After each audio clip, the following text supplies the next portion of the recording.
Praise the Lord. கர்த்தருடைய பரிசுத்த நாமம் மகிமைப்படுவதாக.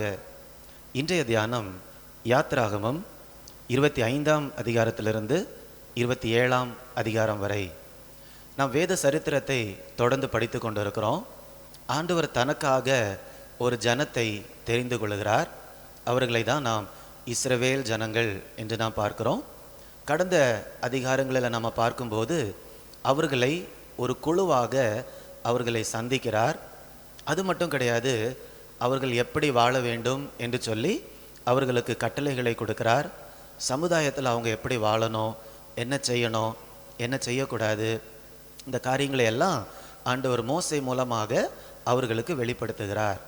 ஆனாலும் ஆண்டவருடைய உள்ளம் இன்னொரு காரியத்திற்காக ஏங்கி கொண்டிருக்கிறது, இன்னொரு காரியத்திற்காக துடித்து கொண்டிருக்கிறது.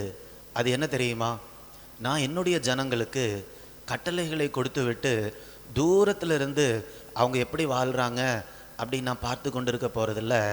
என் உள்ளம் எதற்கு துடிக்கிறதுண்டா, நான் அவர்களுக்குள்ளாலேயே போய் வாழ வேண்டும், நான் நேசிக்கக்கூடிய என்னுடைய ஜனத்துக்குள்ளாலேயே போய் நான் வாழ வேண்டும் என்று ஆண்டவருடைய உள்ளம் துடித்து கொண்டிருந்தது. ஆதாம் ஏவாள் பாவத்தில் விழுந்து ஆண்டவருடைய சமூகத்திலிருந்து விலக்கப்பட்ட நாளிலிருந்து ஆண்டவருடைய உள்ளம் இதற்காக தான் துடித்து கொண்டு இருக்குது. ஒரு ஜனத்தை அவருக்காக உண்டு பண்ணி அவர்களுக்குள்ளால நான் வாசம் பண்ணணும், அவர்களுக்குள்ளால நான் வாழணும். அதுதான் ஆண்டவருடைய அந்த அன்பான இருதயம், அதைத்தான் வாஞ்சித்து கொண்டு இருக்கிறது. ஆனால் ஒரு பிரச்சனை, என்ன பிரச்சனைனா, ஆண்டவர் அன்பான தேவன் மாத்திரம் கிடையாது, அவர் ஒரு பரிசுத்தமுள்ள தேவன். அவருடைய அன்பு இந்த ஜனங்களுக்குள்ளால வாசம் செய்ய வேண்டும் என்று ஏங்குகிறது. ஆனால் அவருடைய பரிசுத்தம் அதற்கு இடம் கொடுக்கல. அவருடைய பரிசுத்தத்தினால இந்த பாவமுள்ள ஜனங்கள் நடுவில் வந்து அப்படியே வாசம் செய்வதற்கு அவருடைய பரிசுத்தம் இடம் கொடுக்கல. என்ன செய்யலன்னு தெரியல. ஆனால் ஆண்டவர் அவர் அன்பாக இருக்கிறார். ஆனால் அவருடைய பரிசுத்தத்திற்கும் கொலைச்சல் வராமல் எப்படி இந்த ஜனங்களுக்குள்ளால நான் வாழ போகிறேன் என்று சொல்லி ஒரு புதிய ஒரு திட்டத்தை ஆண்டவர் இந்த அதிகாரத்தில் கொடுக்கிறார். அந்த திட்டம் என்ன அப்படின்னா, மோசையை அழைத்து, நான் பரிசுத்தம் உள்ள தேவன், என் பரிசுத்தம் கொலையாதபடிக்கு உங்களுக்குள்ளால நான் வந்து வாசம் செய்யணும். அதனால நீ என்ன பண்ண அப்படின்னா, எனக்காக உங்கள் நடுவில் நான் வாழும்படியாக ஒரு பரிசுத்தமான ஒரு ஸ்தலத்தை நீங்கள் உண்டு பண்ணுங்க அப்படின்னு ஆண்டவர் சொல்கிறார். அதை தான் நம்ம 25ஆம் அதிகாரம் 8ஆம் வசனத்திலையும் 9ஆம் வசனத்திலையும் நம்ம பார்க்குறோம். நான் உங்களுக்காக அதை வாசிக்கிறேன். அவர்கள் நடுவிலே நான் வாசம் பண்ண எனக்கு ஒரு பரிசுத்த ஸ்தலத்தை உண்டாக்குவார்களாக. நான் உனக்கு காண்பிக்கும் வாசஸ்தலத்தின் மாதிரியின்படியும் அதனுடைய எல்லா தட்டுமுட்டுகளின் மாதிரியின்படியும் அதை செய்வீர்களாக.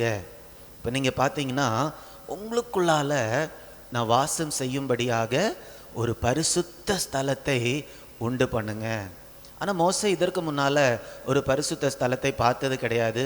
அவர் சின்ன வயசில் எகிப்தில் வாழ்ந்திருக்கிறாரு. எகிப்தில் பெரிய பெரிய கட்டடங்கள் எல்லாமே இருந்தன. ஆனால் ஒரு பரிசுத்த ஸ்தலம் இந்த உலகத்தில் எங்கேயுமே யாருமே பார்த்தது கிடையாது. ஏன்னா தேவன் மனிதர்களிடையே இதுவரைக்கும் அவர் வாழ்ந்ததில்லை. அப்போ மோசே எங்கே போய் இந்த பரிசுத்த ஸ்தலத்தை கட்டுவார்? அதனால தான் ஆண்டவர் சீனாய் மலையில் மோசையை நீ மேலே ஏறி வா என்று சொன்னபோது மோசையை ஒரு மேகம் மூடிக்கொண்டது.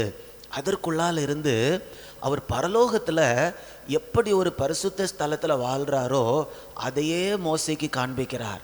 காண்பித்து, நீ மலையில் நான் உனக்கு என்ன காண்பிக்கிறேனோ அது அப்படியே இந்த பூமியில் நீ செய் என்று சொல்லுகிறார். நம்ம வெளிப்படுத்தின விசேஷம் 11ஆம் அதிகாரம் 19ஆம் வசனத்தில் அதை தான் நம்ம பார்க்குறோம். அப்பொழுது பரலோகத்தில் தேவனுடைய ஆலயம் திறக்கப்பட்டது. அவருடைய ஆலயத்தில் அவருடைய உடன்படிக்கையின் பெட்டி காணப்பட்டது.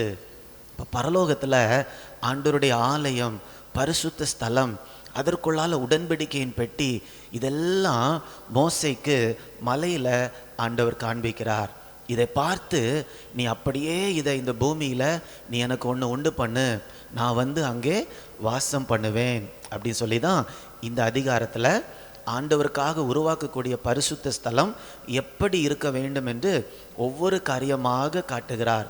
அதுக்கு உள்ளால் என்ன இருக்கணும்? மேஜை இருக்கணும், குத்து விளக்கு இருக்கணும், கிருபாசனம் இருக்கணும், பலிபீடம் இருக்கணும். என்னென்னலாம் அந்த ஆண்டவர் வாசம் பண்ணக்கூடிய இடத்திற்குள்ளால் இருக்கணுமோ அவைகள் எல்லாவற்றையும் ஆண்டவர் மோசேக்கு காண்பிக்கிறார். எவ்வளவு அன்புள்ள தேவன் பார்த்தீங்களா? அவர் பரிசுத்தமான தேவனாக இருந்தாலும் அவருடைய அன்பு நமக்குள்ளால வாசம் செய்ய வேண்டும் என்று விரும்புகிறது. இப்படிப்பட்ட அன்புள்ள தேவனை நம்ம எங்கேயாவது பார்த்துருக்குறோமா? எவ்வளவு நம்ம கூட வாழணும், நம்ம கூட வசிக்கணும் என்று அவர் விரும்புகிறார். இந்த நேரத்தில் கூட நம்ம ஒரு பாடலை பாட போகிறோம். அந்த பாடல் அவர் எவ்வளவு பரிசுத்தமான ஒரு தேவன் என்ற கருத்தை நமக்கு கொண்டு வருகிறது. இந்த பாடலோடு கூட இதை நீங்களும் தியானத்தோடு இதை கேளுங்க. ஆண்டவருடைய அன்பின் பரிசுத்தத்தின் பிரசன்னம் உங்களை கூட இந்த நேரத்தில் நிரப்புவதாக. ஒருவரும் சேர கூடாத ஒளியில் வாசம் செய்பவரே, ஒருவரும் சேர கூடாத ஒளியில் வாசம் செய்பவரே, நீரே பரிசுத்த தெய்வம்,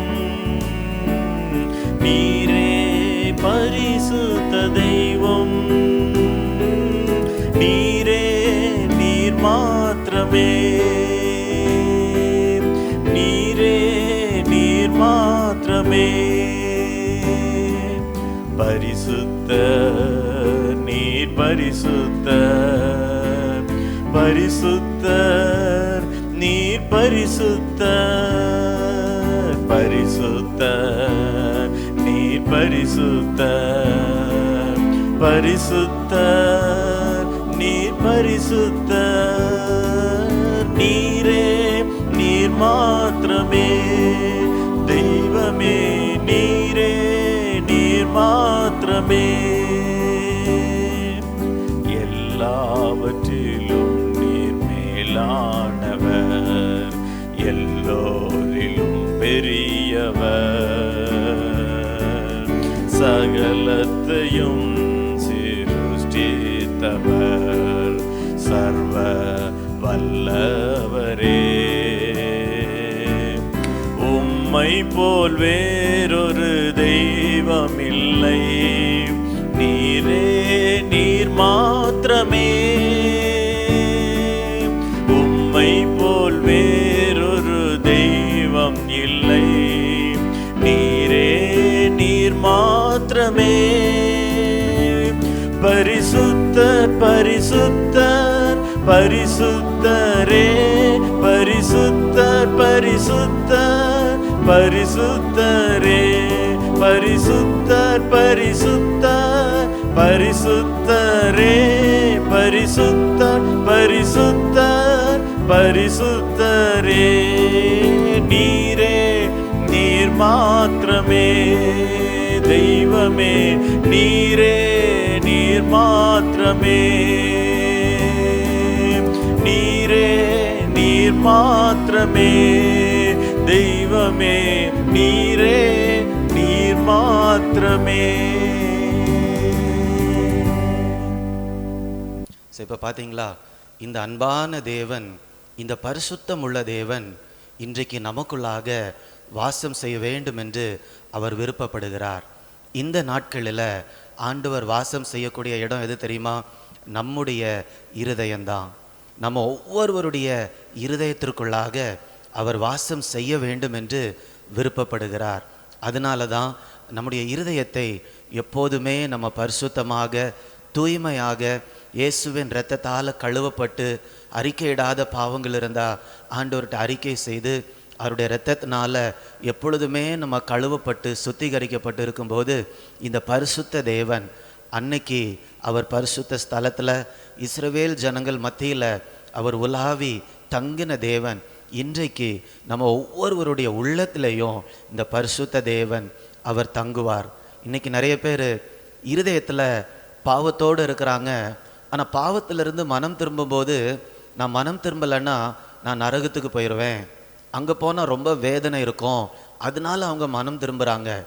இந்த நரகம் நரகத்துக்கு பயப்படுறதுனால பரலோகத்தை ஆண்டவர் நமக்கு உருவாக்கலை. பரலோகம் இயேசுவை நேசிப்பவர்களுக்காக உருவாக்கப்பட்டது. அப்போ நம்ம இருதயத்தில் பாவம் இல்லாமல் வாழணும்னா ஏன் தெரியுமா? பரிசுத்தமான தேவன் நம்ம இருதயத்தில் வாழணும்னு நினைக்கிறதுனால என் இருதயத்தை நான் பாவம் இல்லாமல் பார்த்து கொள்ளுவேன் அப்படின்னு நம்ம விசுவாசத்தோடு நம்ம நடந்தோன்னா இந்த பரிசுத்தமான தேவன் அன்னைக்கு ஆசரிப்பு கூடாரத்தை உண்டு பண்ண சொல்லி அதில் வாசம் செய்த இந்த தேவன் நமக்குள்ளாகவும் அவர் அதே பரிசுத்தத்தோடு அதே அன்போடு நமக்குள்ளால வாசம் செய்வார். இந்த 3 அதிகாரங்களை நீங்கள் படிக்கும்போது இப்படி ஒரு ஜெபத்தோடு நீங்கள் படிக்கணும். ஆண்டவரே, இந்த 3 அதிகாரங்களை நான் படிக்கும்போது உங்கள் அன்பினால் நான் நிரப்பப்படணும், அது மாத்திரமல்ல உங்கள் பரிசுத்தத்தினால நான் நிரப்பப்படணும். பரிசுத்த தெய்வத்திற்காக இந்த ஆசரிப்பு கூடாரத்தை உண்டாக்க சொன்னீங்களே, அந்த ஆசரிப்பு கூடத்தை எப்படியெல்லாம் உண்டு பண்ணியிருக்கிறாங்க, அதில் என்னென்னலாம் இருந்தது என்று சொல்லி நான் ஒவ்வொரு வசனமாக நான் படிக்கும்போது உங்கள் பரிசுத்தத்தினால நான் அப்படியே நிரப்பப்படணும் அப்படிங்கிற ஒரு ஜெபத்தோடு நம்ம இந்த அதிகாரங்களை நாம் படிப்போம் என்றால் ஆண்டவருடைய பரிசுத்தம் நம்மையும் அப்படியே நிரப்போம். அவரை போல பரிசுத்தம் உள்ளவர்களாக நம்மையும் கூட அவர் மாற்றுவார். நாம் ஜெபிக்கலாமா? அன்பின் பரலோக பிதாவே, இந்த நல்ல நாளுக்காக உமக்கு நன்றி செலுத்துகிறோம் அப்பா. அன்பான தேவன், பரிசுத்தம் உள்ள தேவன் எங்கள் நடுவே எங்கள் இருதயத்தில் வாசம் செய்வதற்கு வாஞ்சையாக இருக்கிறீரே, அதற்காக உமக்கு நன்றி செலுத்துகிறோம் அப்பா. இதை கேட்கிற ஒவ்வொருவரும் தங்களுடைய இருதயத்தை எப்பொழுதும் இயேசுவின் இரத்தத்தினால கழுவப்பட்டு பரிசுத்தத்தோடு காத்துக்கொள்ள ஆண்டவர் கிருபை தரும்படியாய் ஜெபிக்கிறேன். ஆண்டவரே, அப்படிப்பட்ட பரிசுத்தமான இடத்துல நீர் எப்பொழுதும் வாசம் செய்வதற்கு வாஞ்சை உள்ளவராக இருக்கிறீர் என்று நாங்கள் விசுவாசிக்கிறோம். ஆண்டவரே, எங்களுடைய இருதயம் எப்பொழுதும் நீர் வசிப்பதற்கு ஏற்ற இடமாக இருக்கும்படியாய் ஜெபிக்கிறேன். இந்த அதிகாரங்களை படிக்கும்போது அப்படியே எங்களுக்குள்ளாக ஒரு பரிசுத்தம் உண்டாவதாக. எங்கள் இருதயத்தில் இருக்கக்கூடிய ஆண்டவரே குறைவுகள் எல்லாம் மாறி இயேசுவின் நிறைவுனால பரிசுத்தத்தினால நாங்கள் ஒவ்வொருவரும் நிரப்பப்படும்படியாய் ஜெபிக்கிறேன். அப்படி ஒவ்வொருவரையும் ஆண்டவர் பரிசுத்தப்படுத்தி ஒவ்வொருவருடைய இருதயத்திலையும் நீங்கள் வாழ்ந்து ஒவ்வொருவருடைய வாழ்க்கையிலையும் உடைய சித்தத்தை நீங்கள் நிறைவேற்றும்படியாய் ஜெபிக்கிறேன். அப்படி ஆண்டவர் இந்த ஜெபத்தை கேட்டு பதில் கொடுத்தபடியால் உமக்கு நன்றி. மீட்பர் இயேசுவின் மூலம் கேட்கிறேன் ஜீவனுள்ள நல்ல பிதாவே, ஆமேன், ஆமேன். God bless you. God bless you.